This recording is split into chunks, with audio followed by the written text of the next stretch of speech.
Nomination 3 तारीख को किए। नॉमिनेशन के पहले विगत 1.5 वर्षों से लगातार अनवरत सभी शिक्षण संस्थानों में घूमने का काम किया।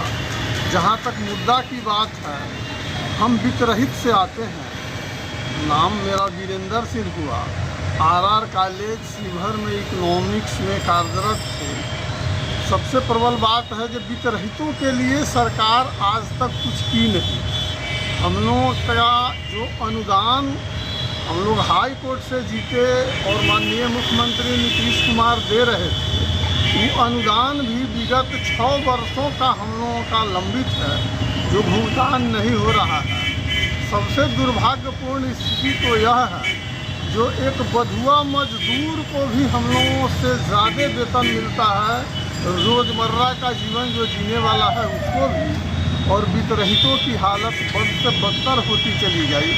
बहुत सारे भाई रिटायर कर गए, बहुत सारे भाई काल के गाल में चले गए। अब मैक्सिमम लोग रिटायरमेंट के कागार पर है, फिर भी सरकार का ध्यान क्यों नहीं हम लोगों के तरफ आया। इसी के चलते हम लोग इस बार विचार करके वित्तरहित और नियोजित के भाई तय किए कि जब तक अपने बीच का कोई साथी सदन में नहीं जाएगा, तब तक हम लोगों के समस्या का निदान नहीं होगा। लगातार हम लोग अनवरत आंदोलनरत रहे हैं, लेकिन सरकार के काम में जूं तक नहीं रहेगी। इस बार भी जो आंदोलन हुआ है शिक्षकों का, नियोजित शिक्षकों का भी आंदोलन हुआ।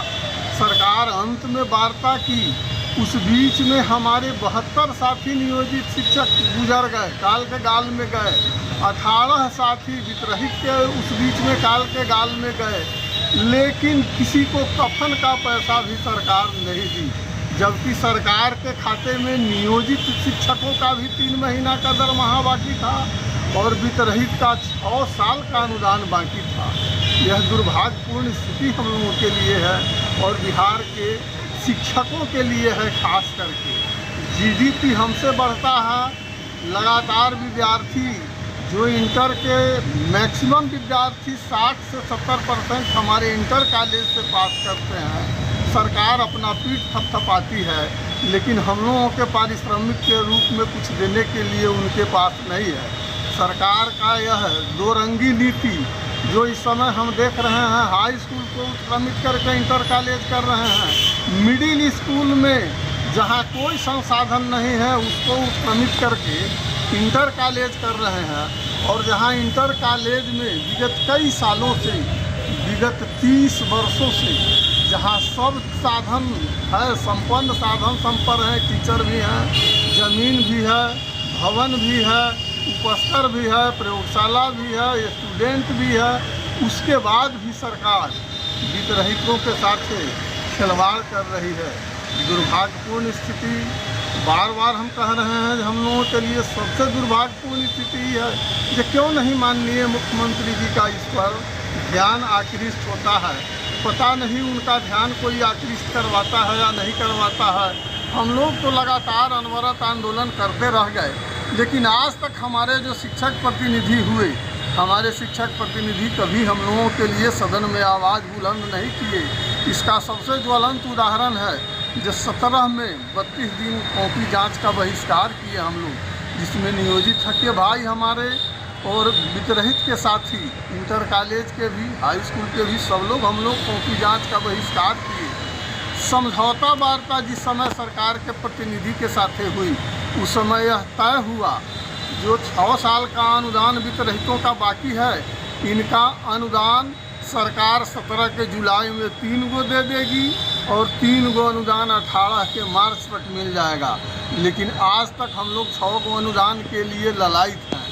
उस समय नियोजित शिक्षकों के लिए हुआ, ये नियोजित शिक्षकों का समान काम समान वेतन, हाई कोर्ट में मामला लंबित है।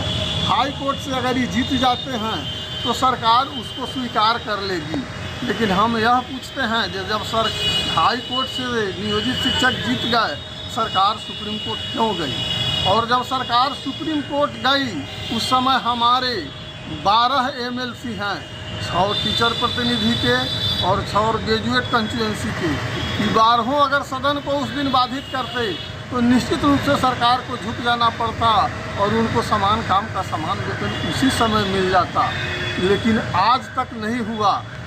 हाई कोर्ट से लोग सुप्रीम कोर्ट तक लड़ के गए और फिर लौटे खाली हाथ। तो शिक्षकों के साथ जो यह दुर्भाग्यपूर्ण स्थिति है, इसी के विरोध में हम लोग निर्णय लिए और चुनाव के मैदान में आ गए हैं।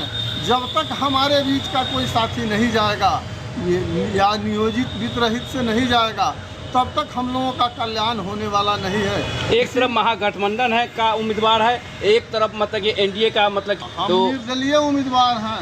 हम किसी दल से नहीं हैं, इसलिए नहीं हैं जो हमारे लिए न महागठबंधन के लोग काम किए और न एनडीए के लोग काम किए। हम लोग ठगे सजा महसूस करते हैं अपने आप को। लगातार हम लोगों को ठगा गया है। हमारे मत्थे यूनिवर्सिटी के प्रोफेसर ही लगातार कंस्टिट्यूएंट यूनिट के लोग ही एमएलसी हुआ करते हैं, लेकिन हमारे दर्द से उनको कोई मतलब नहीं है। बड़ी देहाती कहावत है जो जाके पाँव न फटे बेमाए और सो के आ जाने पीर पर आए। तो जिनको स्वयं 2 लाख दरमाहा मिलता है, 2.25 लाख दरमाहा मिलता है, वो क्या समझते हैं जो वित्तरहित कैसे अनुदान के भरोसे जीता है और नियोजित कैसे 30,000 वेतन के भरोसे जीता है। हम लोगों की तो यही स्थिति है कि साल में एक बार अनुदान भी मिलता है किसी बहुत मेहनत मशक्क़त के बाद, और वो भी बंदरवांट होकर मिलता है। लगातार हम लोग सरकार से निवेदन किए कि हम लोग सारे शिक्षकों का अकाउंट आपके पास है, वहीं से अनुदान की राशि भी आप अकाउंट में दे दीजिए। वो भी नहीं करती है सरकार। घाटा अनुदान की कमेटी बनाने के लिए बार बार हम लोग सभी एमएलसी के यहाँ दौड़ते दौड़ते हम लोगों का जूता चप्पल घिस गया, लेकिन घाटा अनुदान की कमेटी नहीं बन पाई आज तक। हम समझते हैं कि अगर घाटा अनुदान सरकार करती तो सरकार को इसमें कोई बहुत घाटा नहीं होने वाला था। सरकार जितना हम लोगों को अनुदान देती है और आंतरिक स्रोत से जो आमदनी है, इस दोनों को अगर मिला दिया जाए तो सम्मानजनक स्थिति में वेतन सभी वित्तरहित शिक्षकों को मिलने लगेगा। इस प्रक्रिया के लिए भी हम लोग लगातार स्कूल कॉलेज खुलवाने के लिए क्या आप मतलब जीतने के बाद स्कूल कॉलेज का खुलवाइए क्या नया? स्कूल कॉलेज नया खोलने की अभी कहाँ ज़रूरत है। सरकार को तो पहले टेक ओवर करना चाहिए।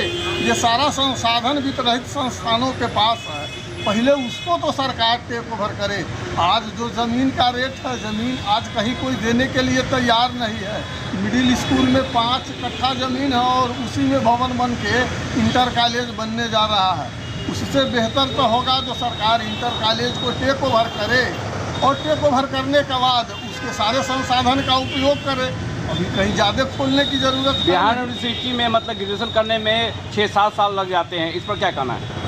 यह तो और दुर्भाग्यपूर्ण स्थिति है कि इसी जगह मिथिला यूनिवर्सिटी में 3 साल का कोर्स 3-3.5 साल में होता है, और हमारा जो मुजफ्फरपुर शिक्षा का हब था, उत्तरी बिहार में शिक्षा का सबसे बड़ा केंद्र माना जाता था, आज दुर्दशा के कगार पर है।